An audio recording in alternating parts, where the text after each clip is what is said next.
श्रीमद्भागवत महापुराण माहात्म्यम अध्याय क्रमांक 4 अथ चतुर्थो अध्यायः गोकर्णोपाख्यान प्रारंभ।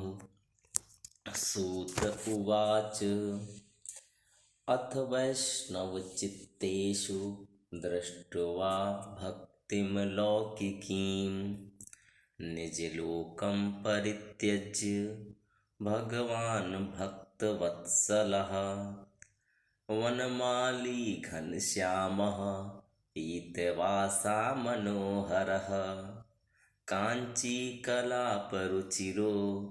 लसन्मुकुटकुण्डलः त्रिभङ्गललितश्चारुकौस्तुभेन विराजितः कोटिमन्मथलावण्यो हरिचन्दनचर्चितः परमानन्दचिन्मूर्तिर्मधुरो मुरलीधरः आविवेश स्वभक्तानां हृदयान्यमलानि च वैकुण्ठवासिनो ये च वैष्णवा उद्धवादयः यत्कथाश्रवणार्थं ते गूढरूपेण संस्थिताः तदा जय जयारावो रसपुष्टिर्लौकिकी चूर्णप्रसूनवृष्टिश्च मुहुः शङ्करवोऽप्यभूत्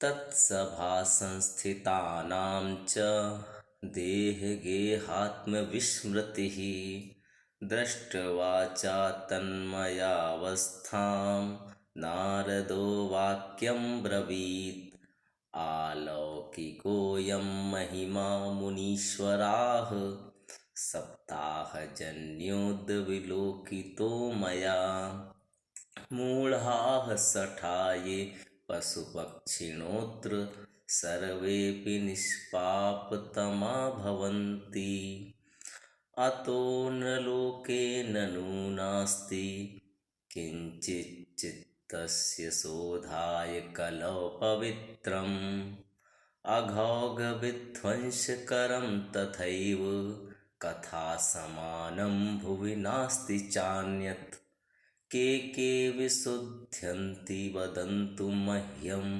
सप्ताहयज्ञेन कथामयेन कृपालुभिर्लोकहितं विचार्य प्रकाशितः कोऽपि नवीनमार्गः।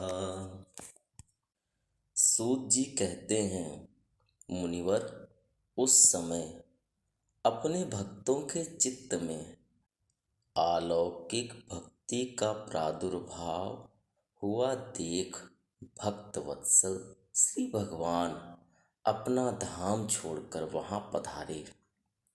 उनके गले में वनमाला शोभा पा रही थी। श्री अंग सजल जलधर के समान श्याम वर्ण था। उस पर मनोहर पीतांबर सुशोभित था। कटी प्रदेश करधनी की लड़ियों से सुसज्जित था।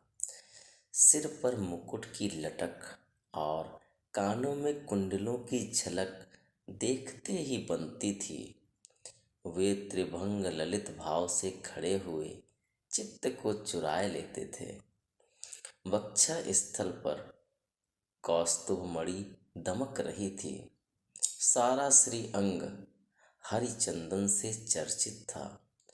उस रूप की शोभा क्या कहें। उसने तो मानो करोड़ों कामदेवों की रूप माधुरी छीन ली थी। वे परमानंद चिन्मूर्ति मधुराति मधुर मुरलीधर ऐसी अनुपम छवि से अपने भक्तों के निर्मल चित्तों में आविर्भूत हुए।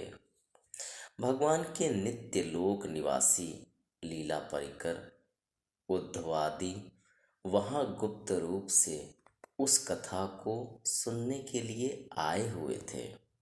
प्रभु के प्रकट होते ही चारों ओर जय हो की ध्वनि होने लगी। उस समय भक्ति रस का अद्भुत प्रवाह चला। बार बार अबीर, गुलाल और पुष्पों की वर्षा तथा शंख ध्वनि होने लगी। उस सभा में जो लोग बैठे थे उन्हें अपने देह, गेह और आत्मा की भी कोई सुधि न रही। उनकी ऐसी तन्मयता देखकर नारद जी कहने लगे, मुनीश्वर गण, आज सप्ताह श्रवण की मैंने यह बड़ी ही अलौकिक महिमा देखी। यहाँ तो जो बड़े मूर्ख, दुष्ट और पशु पक्षी भी हैं, वे सभी अत्यंत निष्पाप हो गए हैं।